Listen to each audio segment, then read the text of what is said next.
Hey guys, I'm Stephanie and this is Steph Stove, and today I wanted to share with you, I went and I actually got some more fresh corn on the cob, and so I wanted to share with you how to perfectly boil corn on the cob. Now sometimes when we have corn on the cob, I would say it's kind of hit or miss when you have it off. It may be overcooked, it's still not juicy, it's just blah, it's just not good. So I want to show you how quickly and easily you can take this and turn it into wonderful boiled corn on the cob. So let's get cooking this wonderful fresh corn on the cob. Let's go. All right, before we get ready and we prepare our corn, one thing that we need to do is we need to get our pot ready. So in here on my stove, I have, this is an 8-quart stock pot, and I've got it filled about halfway with water. One of the problems that most people have when they're boiling corn is, number one, they don't use a large enough pot. Don't use a little pot. It needs to be a big pot. It needs to have lots of room. Number two, they don't use enough water. So we need at least an 8-quart stock pot and at least 4 quarts of water. So I've got my pot filled about halfway, and I'm going to turn my eye on high because I want it to get to a full boil. So it will take several minutes to do this, maybe even 10 or 15 minutes, depending on your stove, but you want this a full boil before we get the corn going in here. So while this is boiling, we're going to start shucking our corn. Here we go. Alrighty, so to get our corn ready, and if you've never had fresh corn where you've actually had to shuck the corn, you just pull it. This is the husk that's on the outside, and these are the little silks that's in there. So we want to kind of go in the middle here and kind of spread open and pull. That's about all that there is to it. Just start from the top and pull. When you get to the bottom, it's the little nub, pop it off. Now, a lot of these little silks, you'll need to run your hands down, and you can see there's all these little hairs or silks. You want to get as many of them off as possible. Now, if you watch my video on how to freeze fresh corn, the good thing about if you do that method, if you have an abundance of corn, once that the corn is defrosted a little bit and you shuck it at that point, the silks will come off nicely. So that's another advantage to that. Now, if you have a little part like this, it's not quite, just pop it off. No big deal. And then you have a nice little pretty cob of corn. And it's funny because I always remember corn, because if you've watched, and I've mentioned before, my papa and my mammy, my grandmother, they had a farm when I was growing up, and I always have fond memories in the summer going and getting corn and fresh vegetables and so forth.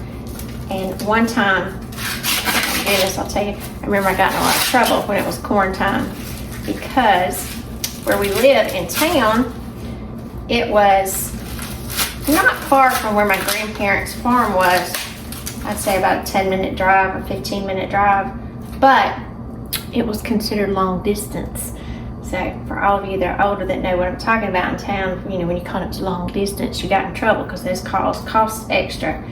And as a little girl, I snuck back into my parents' room and called my grandparents because I memorized their phone number, and I thought that was so cool. And so I went back in the bedroom and I called them, and I was talking to my mammy on the phone, and she said to me before we hung up, "By the way, tell your mama the corn's ready. Y'all need to come get some corn tomorrow and pick the corn."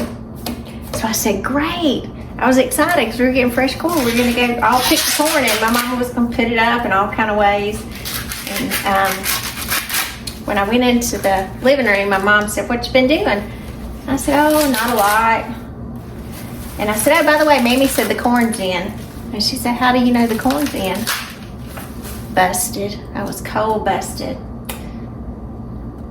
I got a spanking, needless to say, for making a long distance phone call, not doing what I was supposed to. But we still got corn the next day, so that was the best part. So we still went out and had a great day picking a truckload of corn. So that was such a good memory, and I think about that a lot of times when I'm shucking corn in the summertime. I think about that getting in trouble, which I probably did that often. Have my own little agenda. All right, so in that little short tale there, I hope you enjoyed it. If you didn't, I apologize. Just little fun memories, like I've said before. You know, your cooking has so many memories in your food, and Here's just some of mine I thought I'd share with you. So we've got this one now. One of the things when you're getting corn, you know, it's kind of like Forrest said about a box of chocolates. You never know what you're going to get all the way down. This one have a little, I guess a little underdeveloped section. So again, I've got another one I've got to pop off. And that's okay. So we've got all 4 of ours. And see, some of them we had to pop off a little different, so they're going to be different sizes, and that's fine. Some people, if you have several people in your family, let's say you have 6 or 7 or 8, you want to make this go a little further, just pop these little cobs in half and you can have some little mini cobs in here. So now we've got these prepared, so we're waiting for our water to boil, and then we'll be on with our wonderful fresh corn on the cob. All right, right now we have a full rolling boil in our water. Some of you are going to say, okay, let's put some salt in. Don't, just water. Okay, what we're going to do, I got my corn and I just set this in my lid, just trying to make it nice and easy. What we're going to do is I'm going to take this very carefully, go by the ends, pop that down in there. Remember, we have no salt, don't put milk in there, and we're going to turn the stove off.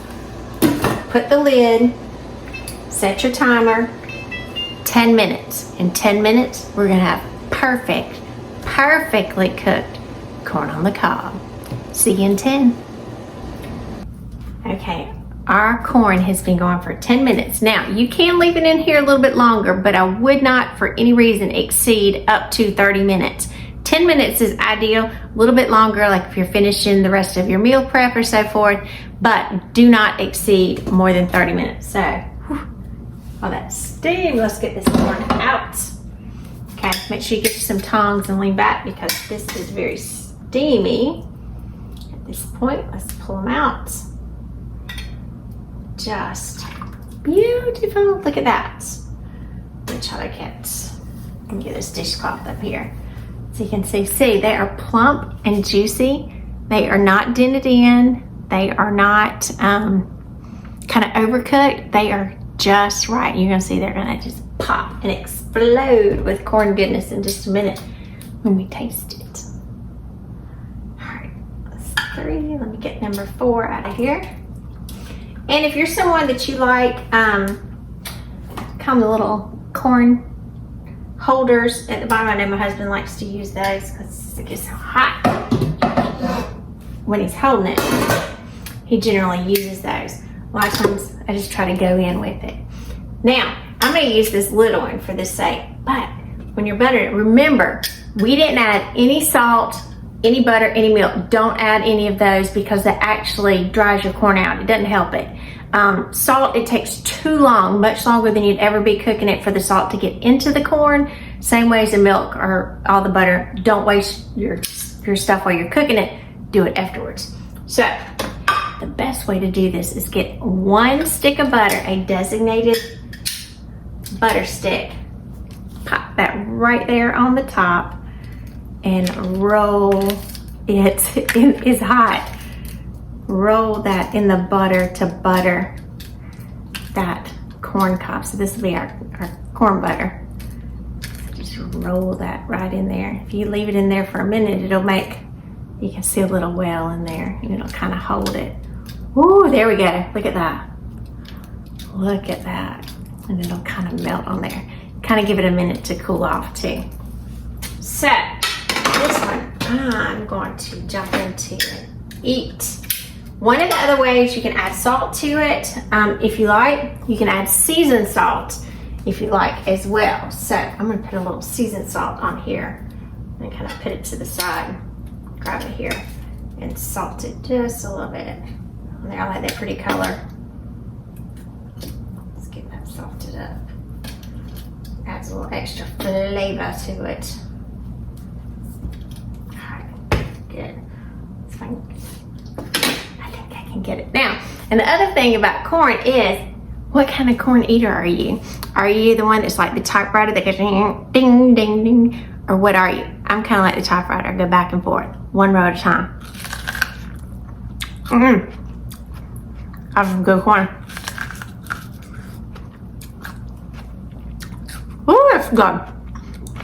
I wish I could send you some of this. Best way ever. To eat corn. I'm gonna work on that in a minute. Are delish. So remember, I'm Stephanie. Give us a thumbs up. Click that subscribe button for more great content like this. And Steph Stove, we're making memories one dish at a time. Great corn all over me. Thanks for watching. Enjoy some fresh corn.